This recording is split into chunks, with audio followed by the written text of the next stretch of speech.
Here's the only thing kind of I know from at least today. Stephen Miller only eats mayonnaise. Hey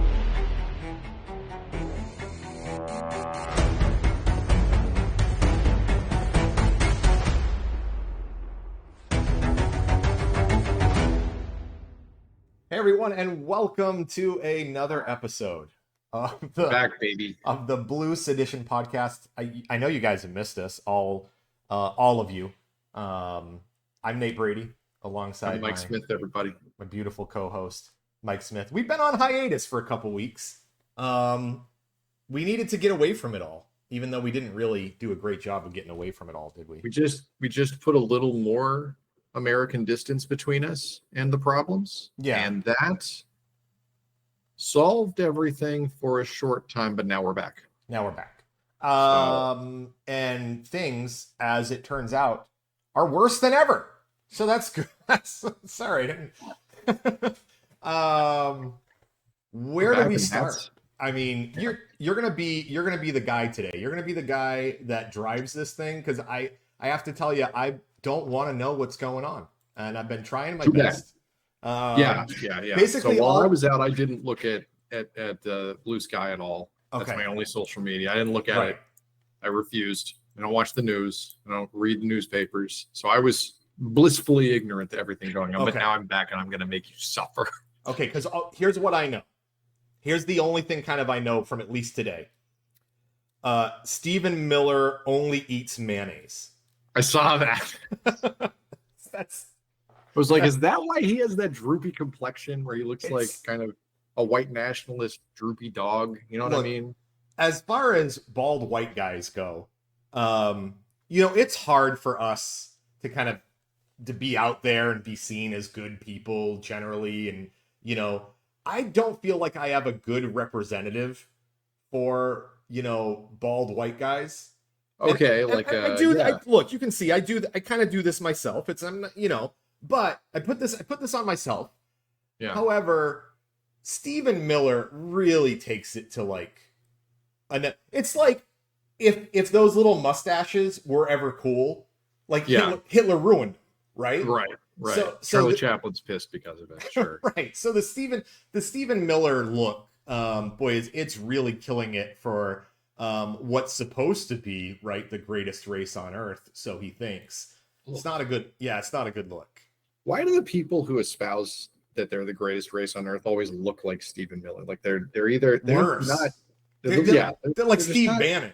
They look like exactly. I mean, he's Bannon's got a great example. He's got boils and every disease growing on the surface of his face, and you're like, how? This is it's you. You're the guy. So yeah. And they talk like RFK. Like, we are the greatest generation that ever existed. Just like, how can anyone take this seriously? Can we, before we start, did you see the story? You might have been away while this was going on. Did you see the story that RFK is heading research on basically putting all the vaccines into one mega vaccine? No, I had not read that. So now, hold on. Because I haven't read that, I'm going to play the advocate first. Okay. Because there are examples of medications that have been combined for sure, and have had success. The Tdap comes to mind because we both have kids. We've had to get that whether they were growing up. And I think that the flu vaccination is usually like a several influenza strain vaccinations. No, for the they season. have to. Oh, that one is crazy because they have to basically predict. You have to jump out ahead of it. Yeah. Right. So they usually screen you for 7 or 8 that are predicted. So, I mean, there is some, precedent for combinatoric vaccination techniques. Anyway, at the same time that he did that, he was like, also, let's cancel 22 grants and contracts worth about $500 million for research and development for mRNA vaccines. Dude, what a fuck that. I mean, and there's such great work coming out of mRNA research. We're seeing possibilities of a literal cancer vaccine. We've talked about it on the pod before. So mRNA is one of those technologies technologies, one of those science applications that really feels like we're at the outset of determining how big it can be, but it feels like it's going to be monumental if given enough, access and funding to research it. It looks it looks incredible. Yeah. I was talking to a friend of mine who's in immunology as a researcher, as a scientist who works with the tobacco plants and like does, immunization research basically. Mm-hmm. And he was saying that the turnaround time on traditional vaccinations that he's working on versus mRNA vaccinations in terms of like getting them like to the approval process and proved that they can do what they do is like night and day. He's like, I spend 9 months trying to do something with this. And he's like, mRNA, they can get done in like, a month or a week or something like that. It's like, it seems like a miracle drug, but for some reason, all these guys don't want to use it. Listen, I think that the greatest thing to come out of the Trump administration, if you had to save human civilization, and you to pick one thing that came out of Trump 1, is the Operation Warp Speed, right? When we were in COVID lockdowns and stuff, and they're like, we need a vaccination right now. Right. And that was it. That was the thing. Anyway, I want to get to our main story today, which is Taylor Swift has announced her new album. It's set to drop in about 30 minutes. We're gonna stay here. We're gonna watch this countdown clock, and we're gonna. I tricked you, Mike, into coming onto the show. We're gonna. It's funny. My wife and I, and my son actually, we were sitting on the couch watching a baseball game, and I had my phone up, and I was watching the first countdown to the announcement because it was going to be done 12/12, August 12th. Mm-hmm. So midnight plus 12 Eastern time. So it's like 9 o'clock our time in LA. I'm sitting there just going, show me the album. Just show it to me. I just want to see it. Now you just want to see it, right? So we're gonna stream the whole thing. We're gonna listen to it live. Give you some no. All right, sorry everyone. We'll get copyright takedown immediately. This won't work.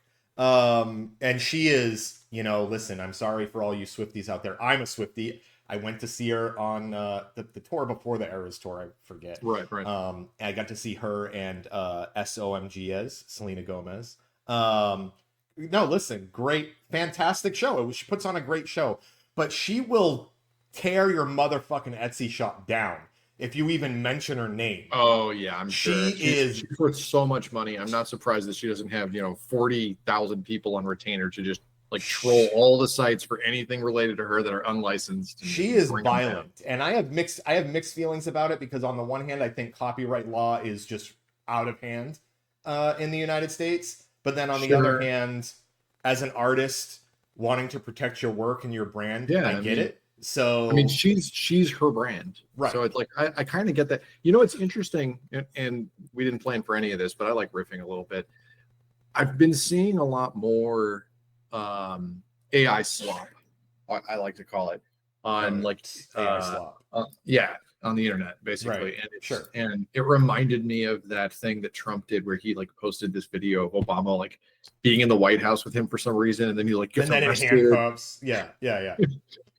Or the stupid AI Gaza, Trump Gaza hotel. Right. Well, I was thinking more of the Obama thing because we were talking about like Taylor Swift and herself being her brand. And I've been seeing a lot more of these celebrity AI things. Like I think the one that comes to mind that I saw probably over lunch today was like, I think it was an Instagram post that was basically just the actors of House, the TV show, like from season 1, and it did AI things to like make them move a little bit, and then it like did a glow up into their current state, so it like showed you like I've seen it.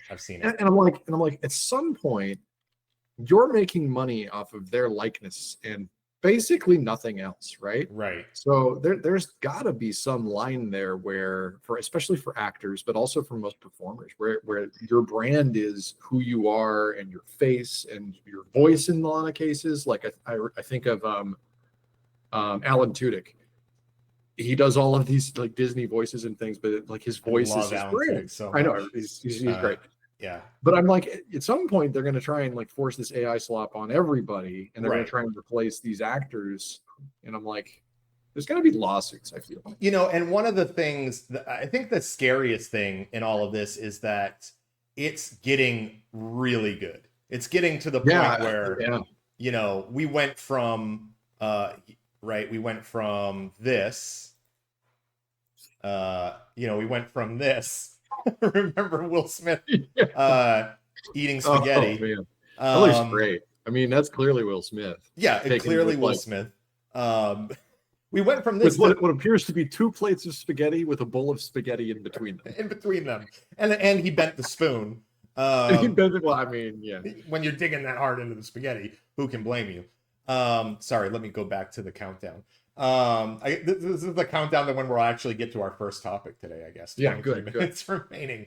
But No, yeah, no, so like, go ahead. yeah, it's getting so good that there is a worry that somebody like a President Trump is going to post a video of Obama doing or saying something or something happening to him that 800 million people are going to see and believe.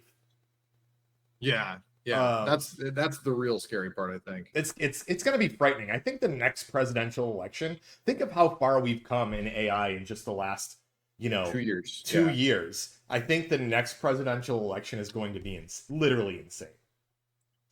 Especially if we're going to have candidates with the sense of lack of scruples that we've seen with Trump and the modern GOP.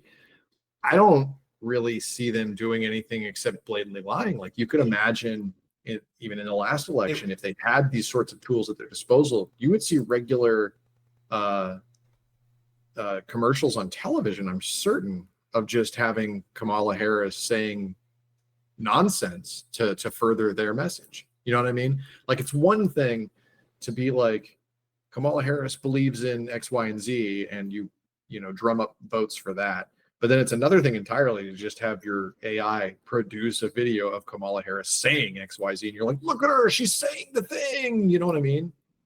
I think she's anti-Israel or she's pro-trans or whatever.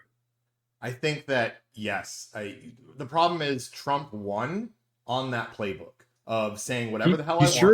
He sure did. All I'm saying is that before you had to take him at his word, essentially, that he was telling you the truth about what she did and said. And of course they didn't care, but you'll sway many more people who didn't vote or who voted otherwise with an actual video of a person, and they can't tell the difference. I mean, that's all Twitter is right now. That's all the Nazi. It's all AI. It's all AI. It's all look what Kamala Harris did, and it's her, you know, giving the same Nazi salute that Elon gave her. It's bullshit like that, but it's literally every cat turd, every one of those major accounts is just sharing this AI generated propaganda and calling it real. And so going back to it, what I was saying before about like the celebrity likenesses and things like that, like it is very clear to me, even with the way that things have progressed today, that this is AI. Like I look at it and I instinctively go, that's AI.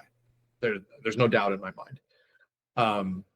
And I think it's very easy to spot for me, but I have a very critical eye of things. And you're the same way, where you just look at it and you go, who would believe this is real? But people who are just, you know, doom scrolling are going to maybe not have such a critical eye, and maybe they'll just go, wow, and then move on. And then it's in the back of their head that you know, that she did that or whatever. There's an innate soullessness to a lot of the images and videos that are generated with AI, right? And dialogue and whatever and chat. Like we can spot, even without like the glaring clues, like the 7 fingers or whatever, we can still spot things that are AI. But I think the thing that I'm scared about is that I think in less than a year we won't be able to tell the difference.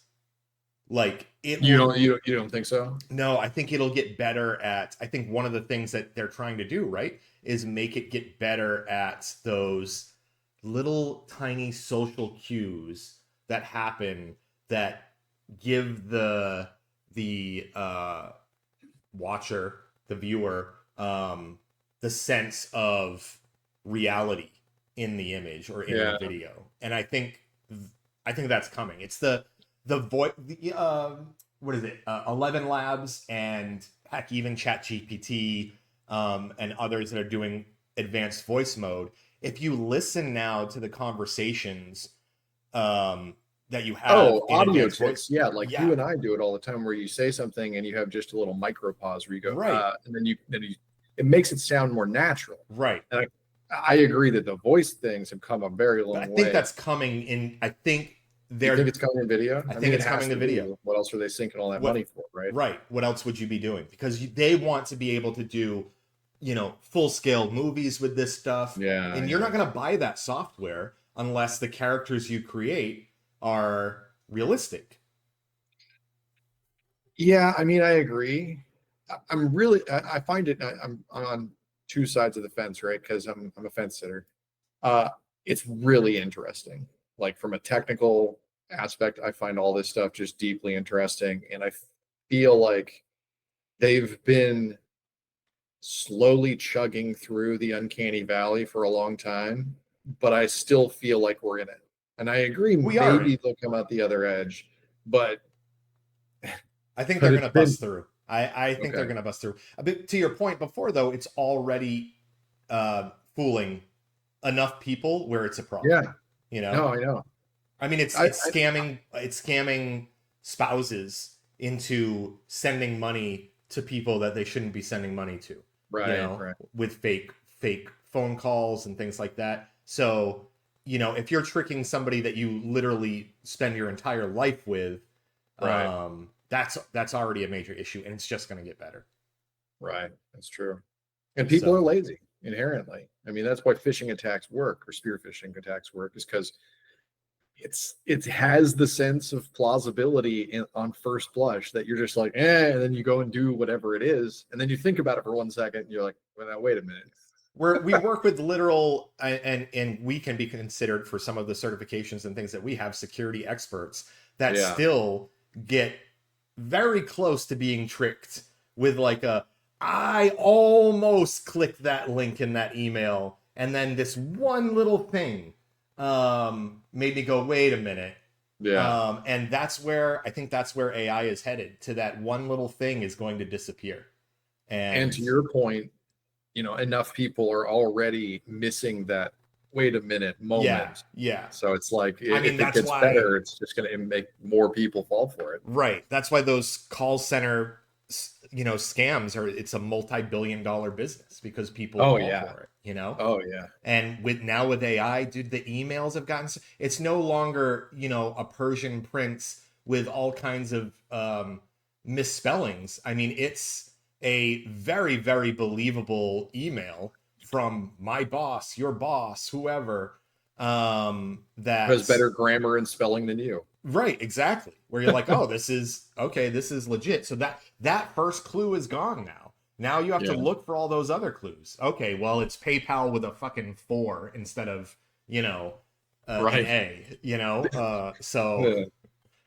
anyway, let's get to some stuff that's been happening this week. So first I'll pull up this, Mike, and I'll let you kind of intro Okay. into what's going on here. All right. Do you Big remember? sigh. Yeah, big side. Do you remember in our last episode, we discussed Trump deploying the National Guard in Los Angeles, Right. We do. and the protests that were going on at the time, and well, that largely didn't work. Obviously, states have more rights than that. Obviously the president's not supposed to use any of the military or the National Guard for police work, ostensibly. I forget what that's called, municipal policing, Yeah, local law enforcement, basically. local law enforcement. Yeah. Right. So the president said, well, that didn't work against one of the biggest states in the nation. What if I try it against a not state in the nation? And so he's doing it again. He declared a crime emergency, hilarious phrase, in the District of Columbia, so Washington, D.C., and he's vowed to deploy, I don't know if he's done it yet, but I think maybe he's just penned it, the National Guard to help police and like solve the homeless problem and some other things in Washington, D.C. So that's pretty bad because Washington D.C. doesn't have they're not a state, and they do have a mayor, but basically the president is the governor of D.C. in the same sense. So he is allowed to deploy National Guard for that. He does have to declare an emergency. This is what he had to do, but people are out there just working their day-to-day lives and living their lives, and they don't actually think that there's an emergency out there. In fact, just today, the Legal Eagle he was live on the ground in DC just filming himself. He's like, look at all this lawlessness, and it's like mothers pushing strollers with babies in there. And of course, as we all understood going up to this, very strange because crime in DC was actually at an all-time low. Yeah. So the one and it's counter, been falling right historically. And the one counter I wanted somebody to ask, I wanted a reporter to ask was, wait, so you mean to tell me that since you've taken over in DC that crime is up and now we need the National Guard? But no, the reality is Big Balls goes out and gets his ass kicked by a bunch of teenagers or whatever. And suddenly we're calling in the National Guard. Right? For Big Balls. Oh, okay. I mean, it was obviously just one of the many excuses that Trump used to just spread his authoritarian overreach, and that's all this is, right? He wanted to see what he could get away with in LA. He didn't get away with as much as he had hoped. Basically got away with nothing in LA. I mean, we'll move on to that in a moment, but he didn't get anything that he wanted out of LA other than making headlines about, with his ilk, about how LA is unsafe and, dangerous and violent and all this other stuff that LA is just simply not. Yeah. Again, for listeners, I live in Los Angeles. Los Angeles is fine. Come and visit us. It's fine. It's fine. I mean, it's fine. If you're a baby or you're Stephen Miller, don't visit LA. Don't visit LA. If you're JD Vance, who for some reason only vacations, getting booed there. Yeah, for some reason he only vacations in blue states. He's looking forward to going to Hawaii. He's he was just in California, right, at Disneyland. Yeah, he went to Disneyland. He I don't know. Why not go to Disney World? Go to your people. Isn't that you won't get booed there? Yeah. Does he just have like a fetish for being humiliated and yelled at? Is he one of those guys? I don't know. It's possible that he is. But so I want to point out some things here for listeners that may not really understand how ridiculous this is. It is one thing to call in the National Guard to help sweep out those ghettos, which is a thing that it's a Saturday Night Live phrase that always comes into my mind when I hear Trump doing shit like this. But it's one thing to deploy 800 National Guard troops to start patrolling through the streets of Washington, D.C. and have really no clue what the fuck they're doing and have people laughing and pointing fingers at them. But that's the other thing. They're not trained to do any of that. They're not trained in any of this, right? But the people who are trained in this is the other really unusual, highly controversial move that Trump took, was taking over direct federal control of the DC police. So that's the thing that people should be even more concerned about. Not that the guy called in the National Guard and he didn't when the Capitol building was getting overrun. But when there was a treason in it happening. Right, but he called when Big Balls got hurt. That's concerning, but I think the really concerning thing is taking over direct federal control of the DC police force. I'll need to check this. This is something that I think is true as of my reading as of a few hours ago. But I believe he wanted to take over DC, but I believe that DC is still their police force is still under their own jurisdiction and control. But they're receiving orders from up above and maybe will follow along with it. But I don't think that they're like forced to play along. That was my last that was the last thing I heard about it, but I could be wrong about that. Okay. I mean, Splitting hairs there, but I think we're splitting hairs, but according to the AP, he has at least begun the takeover with okay. whatever that means as of August 12th at 6:13 p.m. Oh, that Maybe. was literally 40 minutes ago. Okay, never mind. Oh no, I said August 12th, but Oh, yeah, 12th? Oh, yeah, yeah. yeah, Okay, yeah. well, So I don't know. I don't. I don't know if it's the fact is that he's trying. He's got his hands in everything. He's yeah. deployed the National Guard. He is seeing again what he can get away with, and he's getting. It's harder to push back in DC than it was in LA, and that's why he's doing it. So let me ask you this, Nate. Okay, all right. What's the end game here? You take over DC. Next step, Well, go. okay. So I'm going to preface this by taking a quick sidestep and Okay. talking about Trump firing the head of the National Labor Statistics, right? The one Yep. that comes out and says, "Hey, here's what the unemployment numbers are," because he didn't like the unemployment numbers, right? Right. So he hired a guy who uses whose background is Hitler's favorite ship, who is willing to fudge the numbers to whatever he likes so that the propaganda machine runs nice and smooth and Trump can Right. say, look, everything's going great. So the sidestep of that is to say the next crime report that comes out is going to show that whatever he's doing in DC is working dramatically. And it means that the Fed, and I don't mean the banks, I mean, the White House and the US government should take over more control of local police. So I think that what he's doing here, the end game is to spread, just like everything he does, So you is think to this spread is his his authoritarian reach.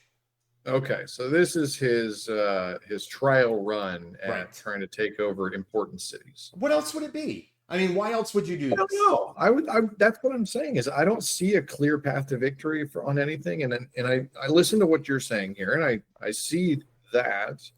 But okay, you've taken over municipal policing for large cities. Let's say you do get New York and Los Angeles and Houston and whatever. What then? Why do we care? Yeah, I mean, You're just going to start lining people up and hanging them from the rafters? Probably not. I mean, what is listen, the end game? listen, isn't that what it is? It's about fear, power, control, right? Okay. So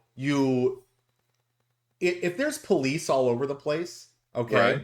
and those police are loyal to the supreme leader of the United States, you Yeah. think you're gonna go out with your Pete Buttigieg sign? You think you're gonna be knocking on doors, canvassing for Gavin Newsom? It's a way to maintain power and control. That's all it is. Okay. But I mean, I don't really see that working in practice. I do think that you're going to see people carrying Pete Buttigieg signs and knocking on doors for Newsom. I don't really think that they'd be stretched too thin. They would need enough people on the ground because you saw it even the other day. I'm going to bring it up, and I hope you have it handy because I certainly didn't put it in the notes. Oh, here we go. What? But you got the guy who threw the sandwich at the FBI agent. And I'm just like, you're going to have that across the country. How are you going to police every little nuisance person who does that while you also have this secret job of stopping people from canvassing and going out knocking doors for the next presidential candidate or the midterm, representative senators candidacies? I don't know. And you understand that guy, that man has been charged with assaulting a federal officer. Yes, his words. I read it. It's going to be big. So, but the point being, what now? But there are always going to be people who do that. Sure, until you control the entire judicial branch and people are getting life sentences for keying a Tesla. It's funny. I understand. Like, it's funny to think about. But you have to realize this is actually affecting people. This will affect people in DC. This will I'm not affect. saying it's not going to affect people. To be completely clear here, I'm just saying like I don't see it moving the needle enough in terms of control for them to gain anything meaningfully from it. Now, having said that, I see a different end game in Okay. mind Okay. that may be crazier than your end game. Okay. Okay. During elections, you have to have the House and the Senate convene with members to come and count the votes ostensibly, the Electoral College, and put them in place.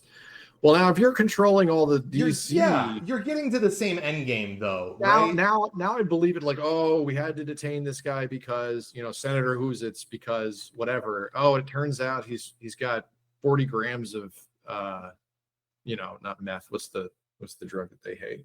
Fentanyl. Fentanyl, yeah, exactly. And so we had to lock him up, and he can't make this vote because. But you're getting. Yes, I think we see though the same end game, which is retain power. My thing is, I don't think if I'm just thinking that this is what's Donald Trump's end game, then yeah. I mean, Donald Trump's a fucking idiot. Like he didn't, this isn't him coming up with all of this. But this is Stephen Miller and people who are unfortunately smarter and more conniving and coordinated than Donald Trump is. And I think it's not just this. I think it's what you're seeing in Texas with redistricting. Right, yeah. I think you're going to start to see all of these tiny things that are popping up that is about spreading the authoritarian reach of the president. And it's more than just we'll fix the voting at in DC. It's fixing the voting everywhere. It's making people more scared to throw a banana at an FBI agent when we should be throwing bananas and laughing at these people. It's going to make people more scared to post pictures of ICE agents. It's things like that eventually lead to one vote, one person not voting, 10 people not voting, 100,000 people's votes not counting, that kind of stuff.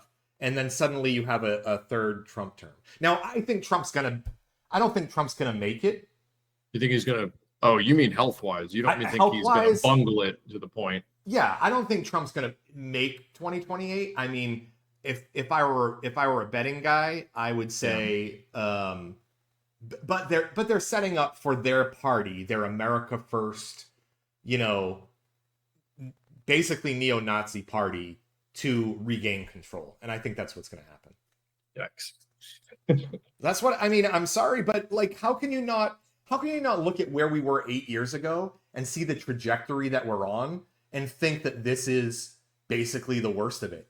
I mean, I couldn't have imagined this 8 years ago, everything that's going on right now, just like kind of you couldn't imagine what AI is doing. And I think we're the trajectory that we're on right now, if nobody stops this from happening, is unimaginable. So, well, it's imaginable. We just don't like it. Yeah.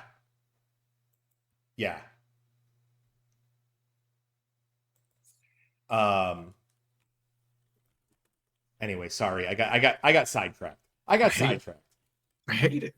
What is Ken Paxton doing in Texas? You want to talk about what Ken Paxton's doing? You brought it up. I think it's important to talk about. All right. Let me pull that up because I do know that we wanted to talk about what we're doing to stop Trump in some places like LA. Okay, but let's start here. Let's start with Ken. Let's cover Paxton really quick, and then we'll come back to that.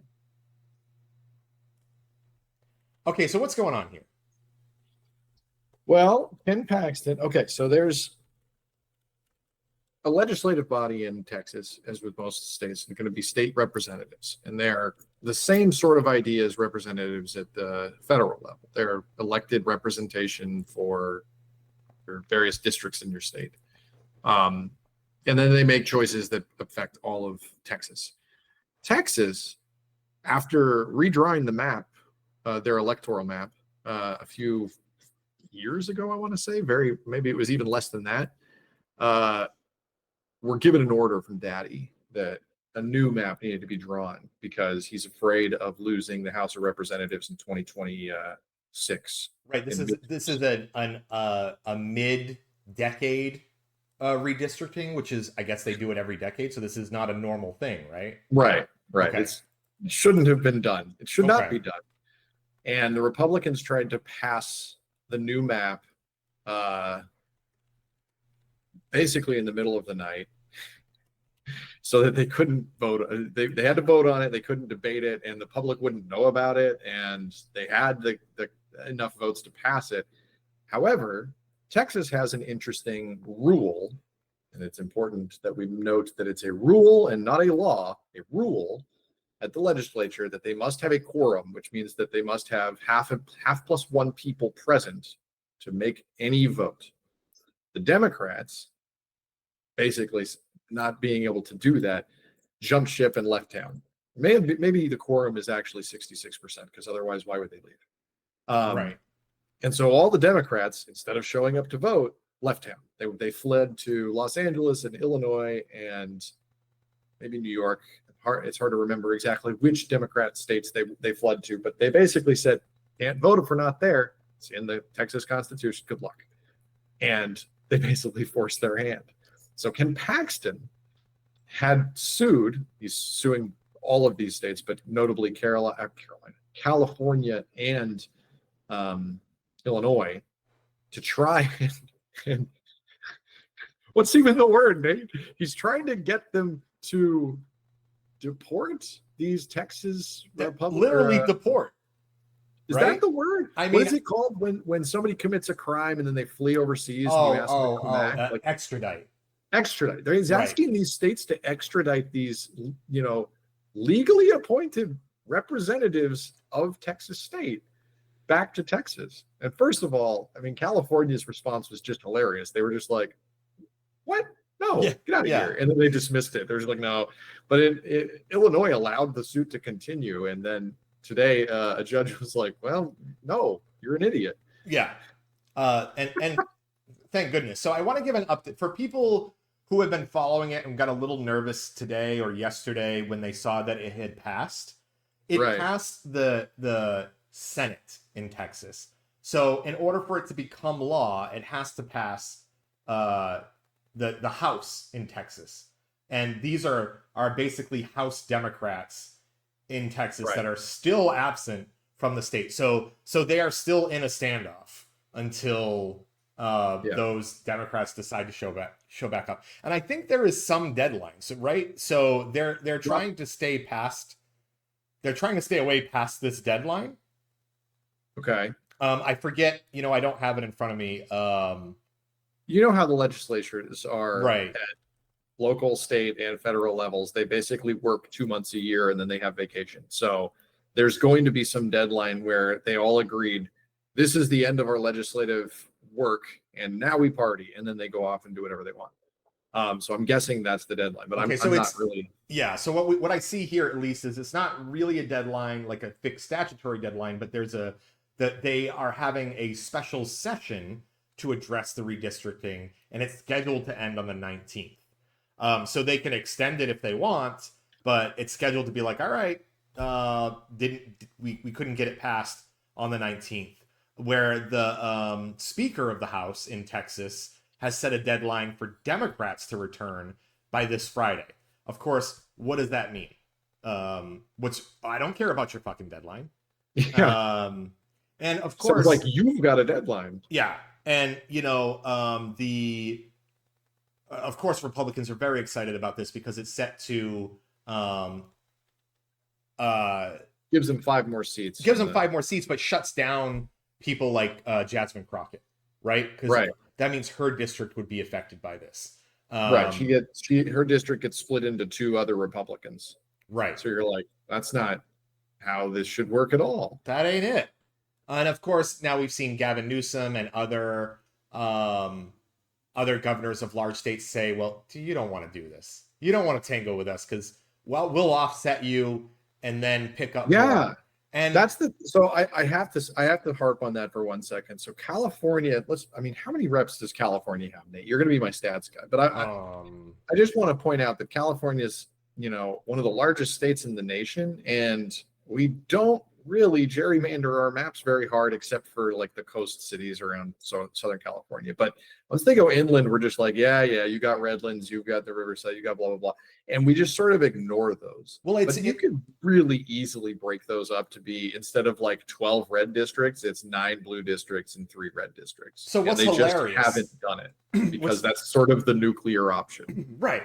And what's really funny is the only reason to ever look briefly at the Nazi site is to watch those people arguing with Grok. Because when Grok shares information with them that they don't like because it's an AI, it aggregates information and it gives factual information based on its sources. And then I watch them in just a thread arguing back and forth with a robot. It's hilarious. But one of the things that was great was I saw a user, a blue check, lot of follower user say, well, is California districts even fair? And then Grok was like, actually, California is one of the fairest districts in the country. By doing this, this, and this, California regularly draws lines that are fair to blah, blah, blah. And I was like, and of course he argued for like... Then you added Elon and you said, Grok's being woke again. Yeah, Daddy, fix this! And then it started spewing, calling itself Mecha Hitler again. But... you can tell by the last name of Brady that this man is... It is hilarious to watch these guys argue with the AI robot, especially when it's giving them just factual information. That's the problem again, and we said this in the last episode, but we live in a post-fact society, and for some people, their brains can't handle that. There's the one side of people like us, where I state a fact to somebody, and they go, "Well, that's not true," and you go, "I don't need to talk to that person anymore," and you live your life. But then there are people who live in that bubble of like, you told me a fact, and I'm not an expert on that, and I don't believe you. And I'm like, I had something that happened the other day. I'm going to be a little bit vague about it. Maybe maybe I won't be vague about it. I play poker. I mentioned on the Blue Sky. About that. I like to play a lot. I like to play a lot of poker. That's what I first did when I came to California. My poor way of contributing to society. And so I'm playing at a home game, and the dealer does something wrong, right? And I go, hey, as somebody who used to work in the casinos, etc., I said, hey, that's not how you're supposed to do that. So the person who was running the home game, this is a no rake home game, nothing illegal going on here, no drugs or anything like that. Okay, guys, It's all on the up and up. Don't come after us. The person who had invited everybody over says, well, what's the right way to do it? And I said, well, here's the right way, and here's the information that backs it. And they look at it, they read it, they listen, they understand the argument, and they go, well, we're going to keep doing it our way. And I go, okay. So, and this is what we're dealing with when somebody says, when these people who we're arguing with go, give me the facts. And we go, you're like, you don't have any facts. And I go, actually, here's 415 studies, and there's literally, I can't find one source that says what you're saying, but here's the facts. And they go, well, I don't believe it. I'm just gonna fake news. Yeah, fake news. I'm just gonna live my own way. And then you go, all right, forget it then. I don't need you in my life. But that's literally what we're dealing with, and that's all that X is right now. And that's why it's hilarious to see Grok. Literally all it's doing, I think the majority of the resources, the CPU usage that comes out of Grok is fighting with, it used to be us, right? It used to be us, yeah. It used to be me, you, and several other left-leaning people on Twitter arguing with these people, and now they're just arguing with Grok. And it is kind of funny to watch. We don't like to laugh at them very much. I'm just saying. So what else we got? Oh, can I share something? You gotta share it? Just because I got a notification on the repost of this that said Jesus fucking Christ. I want to share that the Trump administration is trying to replace PBS with Prager University. No, they're not. They are. And this is from Brian Tyler Cohen. There's reputable sources that, and this is obviously a Stephen Miller thing. They are trying to make Prager University, as you already know, they've got like special press passes now. They're trying to put it into the curriculum of they're trying to get it in the schools, they're trying to get it into the education system, they're trying to get it into public broadcasting. I just want to play this clip. This is just insane. So here's the Tennessee Holler. By the way, if you don't follow the Tennessee Holler, please do. It's a lot of local Tennessee news, but it's also a lot of national news, and they do a fantastic job. Right. We get a lot of our national news from them. But here's an example of a clip that would become part of public broadcasting, assuming Prager University becomes a part of it, right? Slavery is as old as time and has taken place in every corner of the world, even amongst the people I just left. Being taken as a slave is better than being killed, no? Before you judge, you must ask yourself, what did the culture and society of the time treat as no big deal? Slavery is as old as time. Heaven. What the fuck? So that's what we're dealing with.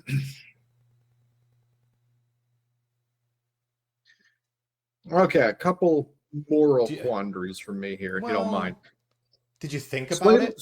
Slavery's better than being murdered, right? Better than being killed? Probably not for a lot of people. One of them you're alive, right? And it's worse. And that's why a lot of slaves took the other option. So, but anyway. What if I'm a slave and I kill my enslaver, though? Like, where does that fall on the whole? Who's worse, me or my enslaver? That wasn't covered in the video. Darn. Yeah, I don't know if I can help you there. No, I'm sorry, that wasn't. A lot of this stuff doesn't hold up to any reason. Oh, good. Now we're speaking of reason. Here he is, JFK or RFK Jr.'s here. Oh, sorry. I didn't mean to cut you off. I just wanted to point out where they're like, he's like, slavery was okay in a lot of different, like, no big deal. I don't give a shit anymore. Slavery's bad now, and we should teach that. And he's like, no. Instead, ask yourself, wasn't it no big deal? Fucking hell. RFK Jr. learns he is not also Denmark's HHS secretary. Did you know that? That's a headline. I love it. What happened here? RFK Jr. is on a tour where he goes to places and he speaks to people and he just puts his foot in his mouth, which honestly sounds better than his regular voice, which is nice. That's fair. I can't help it. I think his voice is somehow just stuck in my brain, and I just can't get rid of it. It keeps me up at night. Anyway, so he wanted this report. He publishes in an op-ed earlier in the month where he demanded the retraction of a study published in the Annals of Internal Medicine. And it was a Danish vaccine study. It was a Danish vaccine study, and he basically calls it a bunch of hogwash. He doesn't back that up with anything. He just says that it's propaganda, but it's a stunt by the pharmaceutical industry. Yeah. Okay. And it's just nonsense. And so he demanded that they take it down. And it turns out that Denmark doesn't have to listen to him and his weird voice. So they didn't comply. Didn't comply. Wow. I love it. I love that. Great. I love that for them. It sounds like Denmark just continues to follow its own vaccine policies, which are currently better than ours. We are getting to the point where you may need. Do you remember what did we call it? Oh my God. I feel like this was like 90s and 2000s era, but people would take vacations to foreign countries to get their medical care taken care of. There was like a term for that, but I don't remember what it was, like a medi-vacation or something. I don't remember. But I think we're getting back to that, where people are going to be like, I don't want the medicine here. I'm going to go to the place where they believe in science.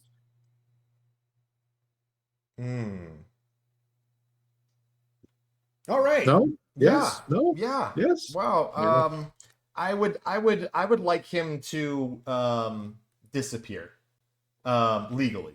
I mean, I just want him to go away. I liked him better when he wasn't in the spotlight. But I feel that way about a lot of the people. I want to that- be who I was before I heard him speak for the first time. I want to be that person again. I I want want to to be able that. to sleep at night without my sleep paralysis demon sitting over me with speaking in his voice. Right. I would love that. Oh, I would love that. Oh, that would just be great. What else we got today? Is there anything else we want to cover before we let these poor souls go? I think the only thing is maybe a scam. Do you want to do a scam? Yeah, let's do a scam. Let's do a scam. Okay, I'm ready to do a scam. I think ready you're to do a talking about. scam? Are you talking about the ice scam? Because I think that's pretty fun. Talking about an ice scam, baby. You want to do Okay, an all ice right. scam? I'm going to sadly share a Fox News story here. But over 100,000 Americans rushed to join Trump's massive ICE hiring spree nationwide. But Okay, then, so far bad. okay, Not good. so far not good. But then, However, what's upside? happening? The upside is that apparently they are in such need of applicants that they're willing to give a signing bonus of up to $50,000 to entrants who make it through and become ICE agents. Now, I haven't seen the contents of a contract for working for us. However, the scam works like this: you sign up, get your 50 grand when you make it through the physical, and you can, waddle downhill and all that. Then you quit. Easy 50K. I mean, okay, so I'm going to push back a little bit on this because from what I understand from Reddit and other places is that the hiring process is actually a lot more rigorous than, hey, I signed up, I answered some questions, and then I got my money. So first of all, if you're out there thinking of doing this, go for it, as long as you don't actually join ICE or Get that bag. Get that bag. But also the idea that anybody from the United States government under Trump's government is going to give me money for any reason when they say they're going to give me money, very hard to believe. Sure. I mean, very hard to believe I would ever actually see this 50K bonus. But the hiring process, it's got to involve background checks, I can pass a background check. Well, sure. But I mean, I'm just saying there's a lot more to this. Background checks, interviews. I don't know if they do polygraphs. I've seen some people say that they do polygraphs. But you and I, we can pass a polygraph test. That's not really the problem. I'm just saying a lot of people don't want to be in the position of, how do you feel about the United States of America right now? Or something like that, Could lie through my teeth for that. I'm just, 50 grand's not nothing, man. I'm just saying. So I understand. Don't scam the government. We are not giving advice to scam the government. Yeah. Instead, you should like and subscribe. Leave a comment. Do that instead. You're not going to get 50 grand for it. But neither are we. I will reply to your comment with the dollar amount of $50,000. That's it. I love those scams on like Instagram and TikTok where somebody is like selling their course for like how to be whatever, the best affiliate marketer or the best, whatever. And they're like, if you want my free guide, just comment guide below. And then there's 450,000 people that comment guide, and then the response is sent you a DM. Fucking what a time we live in. So anyway, comment guide in our if you want a guide on how to, I don't know, what are we good at? Are we good at anything? Ranting about politics and occasionally some tech stuff. Yeah. So if you want a guide on tech and AI and politics stuff, comment guide below. But also like and subscribe. And get that bag if you can legally. Consult a lawyer if you're confused. Consult a lawyer. This is not legal advice. This is not financial advice. Get that bag though, I guess. Mike, anything else you want to say today? I'm happy to be back. I'm glad you're back. I'm glad you all spent some time with us today. I think this is episode 59 of the Blue Sedition. I mean 49 of the Blue Sedition podcast. So our next episode will be the big 5-0. Do we have anything special planned? Maybe a live. I don't know. Maybe a live. We'll talk Maybe a about it. live one. That would be good. Yeah, let's do a live stream. We'll kick it around and we'll figure it out. We'll figure it. We'll do something. We'll do something for you guys. So anyway, thanks for joining us. Be sure to hit the like and subscribe button, comment, guide, or whatever the hell you want below, and we'll catch you next time. Bye, everyone. Thanks, everybody.